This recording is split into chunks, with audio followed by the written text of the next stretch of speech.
There's a specific sound that changes everything. It's not an alarm. It's not a siren. It's the sound of a grocery store's automatic doors staying shut because the power's out and 40 people are standing in the parking lot with carts they can't use, looking at each other like someone's supposed to have an answer. That happened in Texas in February 2021, not in a war zone. Not in some far-off disaster documentary. In Texas. For 6 days, some families had no clean water, no power, and stores that were either closed or picked clean down to the shelving. And the people who were fine, genuinely, calmly fine, weren't the ones with the most money. They were the ones with the most food already sitting in their house before it started. That's what this video is actually about. Not hoarding, not bunkers, not tinfoil hats. It's about a ladder, a real one with real rungs that goes from, I could survive a bad weekend, all the way up to, I could go a year without ever seeing the inside of a Walmart again. Most people are standing on rung 0 and don't know it. By the end of this video, you're going to know exactly which rung you're on and exactly what it takes to climb to the next one. Stick around, because rung 7 is going to change how you look at your backyard. Let's start at the bottom. Level 0, the invisible majority. Here's an uncomfortable number. FEMA estimates that most American households have less than 3 days of food on hand at any given time. Not 3 weeks, not 3 months, 3 days. And that's being generous. That number assumes people are counting the half-used box of pasta and the condiments in the door of the fridge as food storage. Picture a normal Tuesday kitchen. A gallon of milk, half gone. Some eggs. A loaf of bread.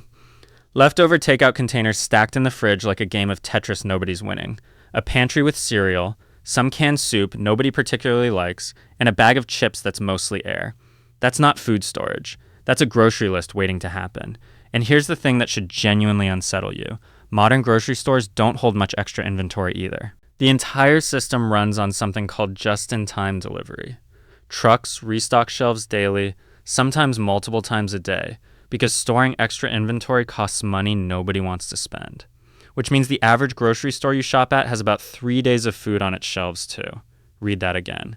The store has roughly the same 3-day cushion you do. So when something disrupts the trucks, a storm, a fuel shortage, a bridge collapse, a regional blackout, the store and the household hit empty at almost exactly the same time.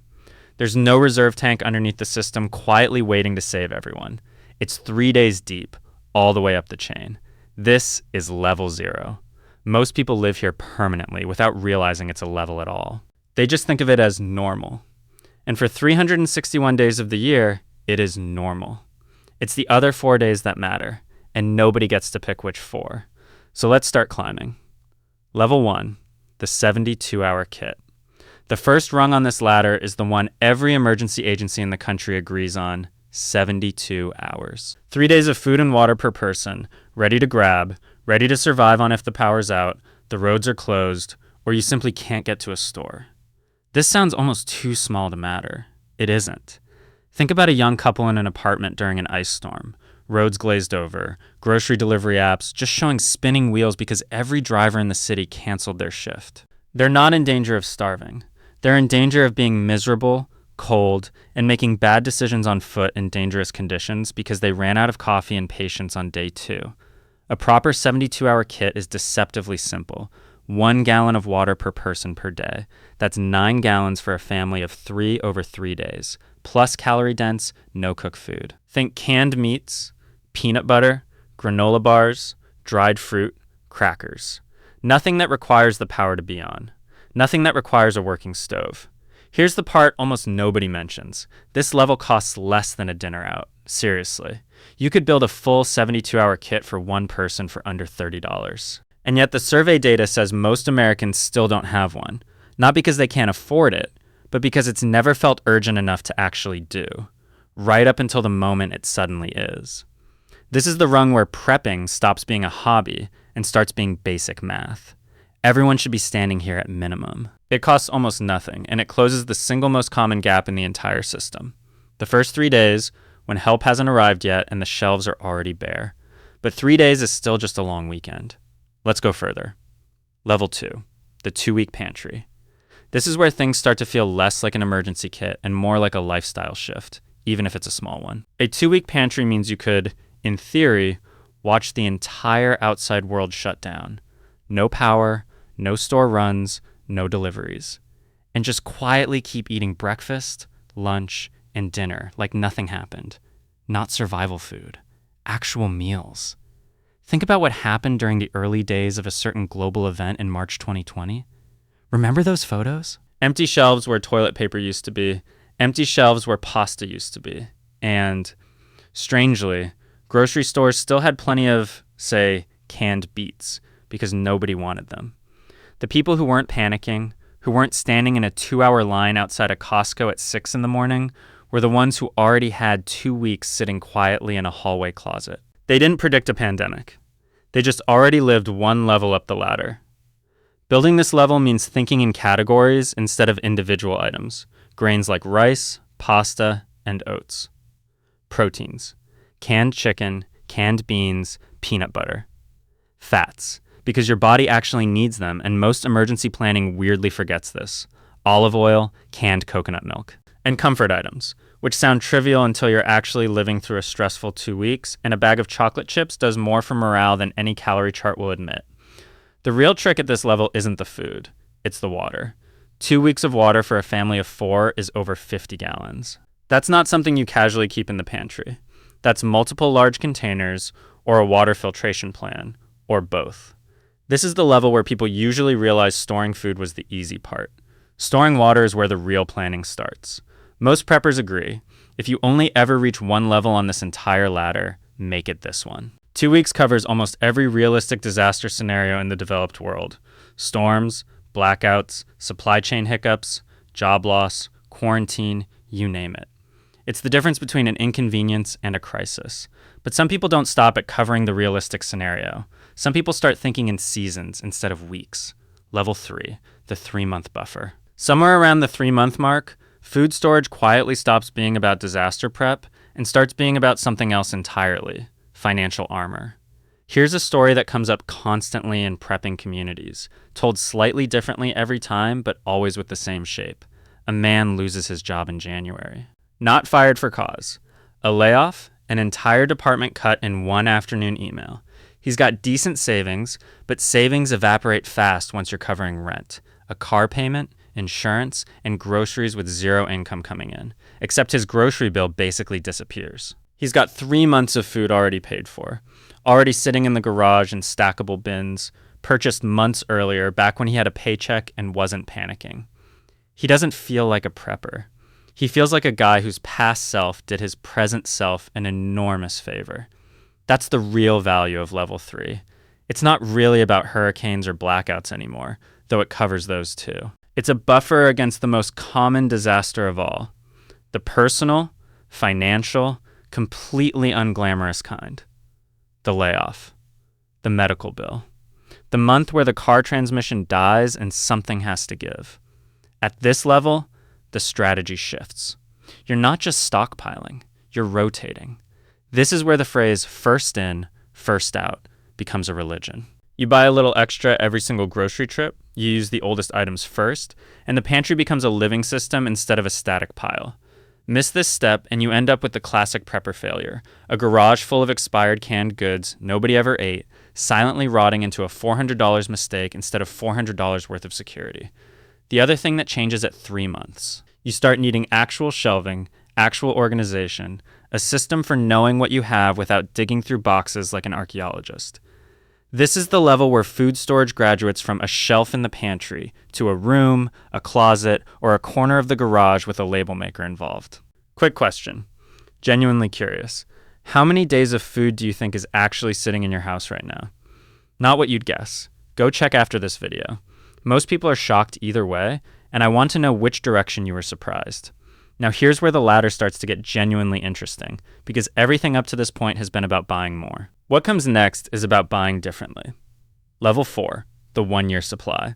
This is the level where casual observers start raising an eyebrow, and where the people actually doing it stop caring what the eyebrow means. A full year of food storage sounds, to most people, like something reserved for doomsday bunkers and survivalist compounds in Montana. In reality, it's closer to what your great-grandparents did as a matter of course.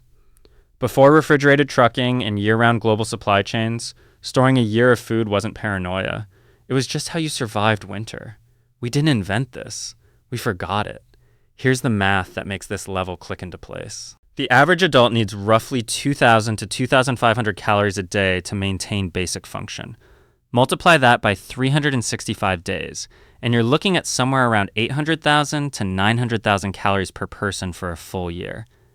That number sounds insane until you realize a single 5-gallon bucket of wheat, rice, or dried beans can hold well over 30,000 calories. Suddenly, the math shrinks fast.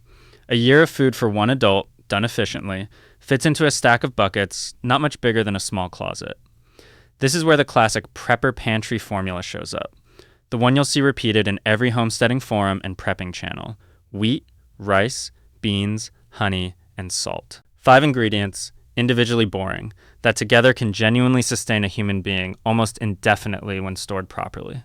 Wheat and rice for calories and carbohydrates, beans for protein, honey, which, stored correctly, essentially never expires, for long-term sweetness and quick energy. Salt for preservation and, frankly, for making the other 4 things edible for months on end without losing your mind. But here's the part almost nobody talks about, honestly. A year of wheat, rice, and beans will absolutely keep you alive. It will not keep you happy. There are documented stories from Mormon communities who have practiced year-long food storage as a matter of religious and cultural practice for generations. Of people who built the correct pantry, technically perfect, and then discovered during an actual test run that eating plain rice and beans for 30 straight days is its own kind of psychological ordeal. Multiple families have quietly admitted that after 2 weeks of unrelieved basics, morale collapsed faster than calories did, which is why the real level 4 pantry isn't just calories. It's calories plus flavor infrastructure: spices, bouillon, hot sauce, cooking oil, dehydrated vegetables, powdered milk. The stuff that turns surviving on rice into eating dinner. People who actually live this level will tell you the seasoning shelf matters almost as much as the calorie shelf. You can technically live on plain grains. You will not want to. Cost-wise, a full year of basic staple calories for one adult typically runs somewhere between $300 and $600, depending on how you buy it, which, spread across 12 months, is genuinely less than most people's monthly streaming subscriptions combined.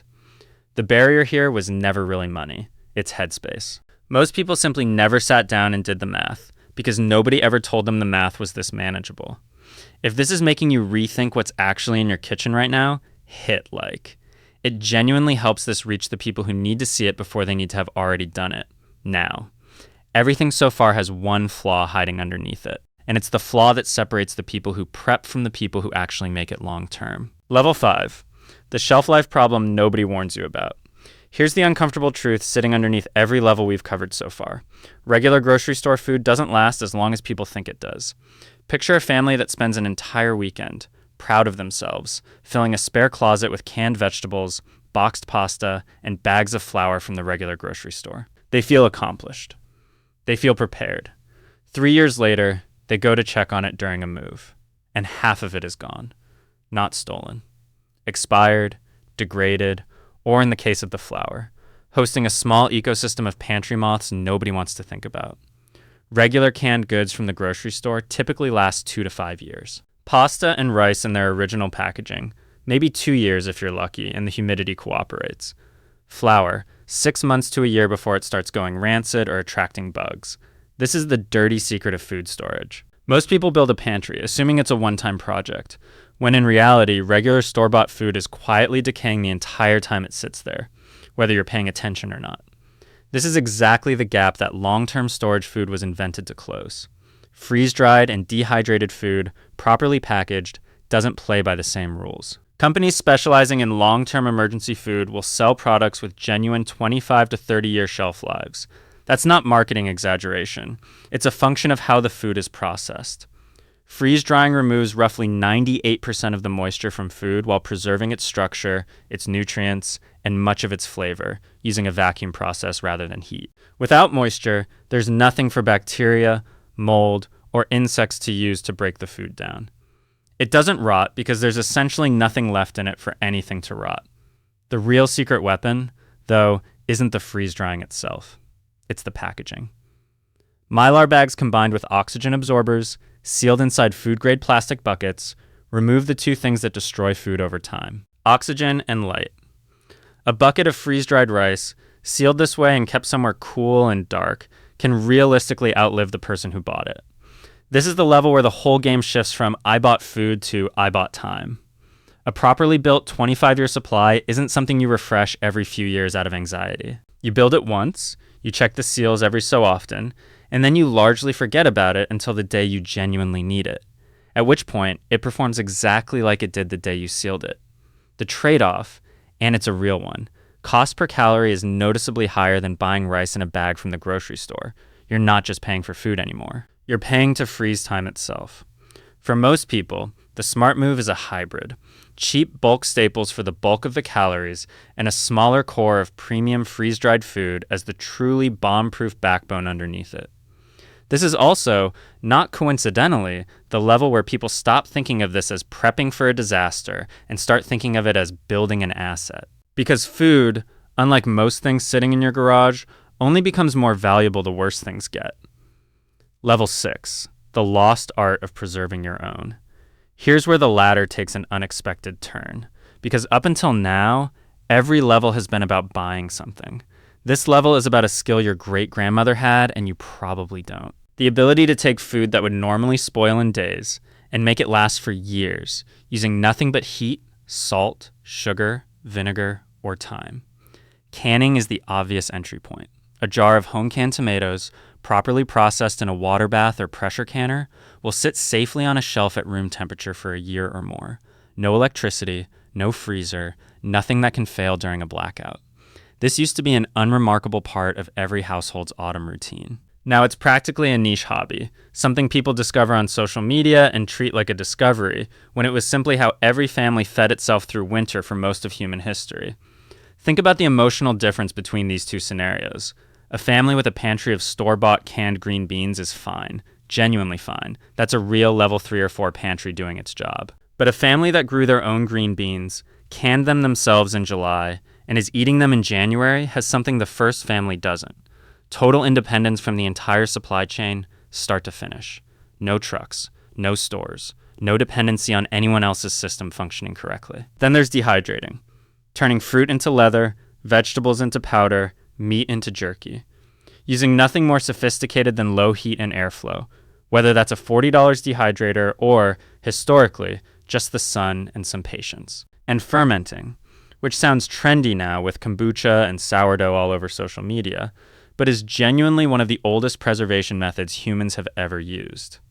Sauerkraut, pickles, and yes, that sourdough starter, all working through the same basic principle of using beneficial bacteria to make food last far longer than it naturally would, while sometimes making it more nutritious in the process.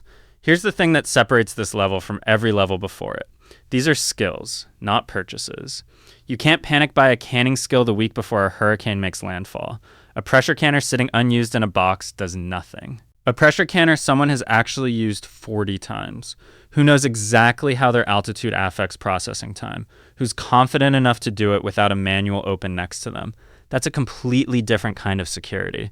That's security that can't expire, can't get stolen, and doesn't need a truck to deliver it. This is also, genuinely, the level where people report the biggest shift in how they feel about food storage overall. It stops feeling like anxiety management and starts feeling like a hobby they're proud of.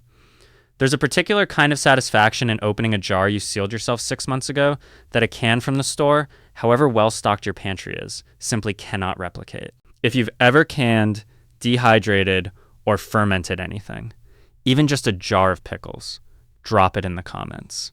I want to know what got you started, because for almost everyone who does this long term, there's a specific first jar that hooked them. Now, everything up to this point has assumed you're storing food that came from somewhere else. The final levels flip that assumption entirely. Level 7, growing what you store. This is the level where food storage stops being a pantry problem and starts being a land problem. And it's also the level where most people quietly opt out, because it's the first one that actually requires patience measured in seasons, not shopping trips. Picture 2 neighbors. One has a beautifully organized garage, buckets labeled, rotation system perfect, a full year of calories sitting there like a small grocery store. The other has a genuinely unremarkable looking backyard garden, some raised beds, a few fruit trees, a modest chicken coop in the corner that smells exactly as bad as you'd expect. On paper, the first neighbor looks more prepared. In practice, the second neighbor has something the first one doesn't, a system that replenishes itself. The garage runs out eventually. No matter how big it is, it's a fixed quantity ticking down. The backyard, given enough seasons, doesn't run out. It produces again and again. That's the actual difference between storage and self-sufficiency, and it's a bigger gap than most people realize until they sit with it. A well-planned quarter-acre garden, properly managed, can genuinely produce a meaningful percentage of a family's annual vegetable needs. Tomatoes, squash, beans, greens, root vegetables that store well over winter without any canning at all, just a cool dark cellar in time. Add a handful of laying hens and you've got a rolling, self-renewing source of protein that needs feed and water, not a delivery truck. Add fruit trees, which take patience, sometimes 3 to 5 years before real production kicks in, and you've built something that will outlive the initial effort it took to plant it, quietly producing food for decades with minimal ongoing input. This is also, brutally, the level where romantic homesteading fantasies run headfirst into reality. Gardens fail. Late frosts kill entire crops overnight. Chickens get sick or get taken by something in the night that leaves no note explaining itself. A drought can undo an entire season's planning in a matter of weeks. The people who actually make this level work aren't the ones with the prettiest Instagram photos of their raised beds. They're the ones who failed at it 3 summers running, kept detailed notes on exactly what went wrong, and adjusted every single year until it finally clicked. There's a saying that circulates in serious homesteading circles, and it's blunt for a reason. You don't actually know if you can grow food until you've killed a garden. Everyone's garden dies at least once. The only real question is whether you quit after that, or whether you learn what your specific soil, your specific climate, and your specific mistakes were actually telling you. This level typically takes years to mature, not months. But it's also the only level on this entire ladder that gets stronger the longer you stick with it, instead of slowly ticking down towards 0 like every bucket and can before it. Level 8, never needing a grocery store again. And now we get to the top of the ladder. The level the title of this video actually promised. What does it genuinely take to reach a point where the grocery store becomes optional? Not a fallback plan, not a supplement, but something you could, in theory, simply stop needing altogether? It's not one thing. It's every previous level, running at the same time, permanently. A working garden producing vegetables through the growing season, root cellared or canned through winter. Livestock. Chickens for eggs, maybe a couple of goats or a small herd for dairy and meat. Maybe pigs that can eat scraps most people would otherwise throw away. Grain, either grown directly or bought in bulk and milled at home, because bread from wheat you control, start to finish, is about as close to true food independence as it gets. A functioning preservation system. Canning, dehydrating, root cellaring, running continuously through every season. Not as an occasional weekend project, but as an ongoing rhythm the household is built around. And underneath all of it, a genuinely deep well of the same practical skills we talked about at level 6, refined over years instead of months. This is where it's worth being completely honest instead of romantic about it. This level is not something most people will ever fully reach, and that's not a criticism. It's just an accurate description of what it actually costs. It requires land, which most people simply don't have. It requires years, sometimes a full decade, of skill building that can't be rushed or bought. It requires a level of daily time commitment that doesn't fit neatly around a full-time job in an office 45 minutes from the nearest field.